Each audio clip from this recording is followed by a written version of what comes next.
Welcome to Key Stage 3 Science. This particular topic is called Stages of Digestion. So digestion is the process whereby you will eat something and how your stomach actually breaks down those particular solid food particles. So let's have a read through this again. Food is slowly broken down by our digestive system.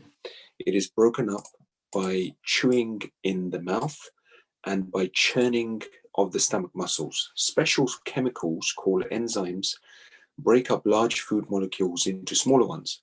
These molecules then slowly seep out into the blood through tiny pores in the walls of the small intestine.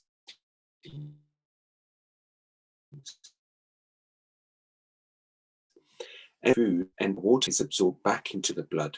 The solid waste is then passed out of the body. So do read this again. The first question in this case, here the food is chewed and moistened with saliva in our mouth. The food is shaped into a round ball before it is swallowed. This is a description of which particular organ. So in this case, I would say it's the mouth, because the mouth chews the food, it moistens the food with saliva, and you kind of shapes in a way or breaks down, and it's swallowed. This is a tube that squeezes the food down the stomach.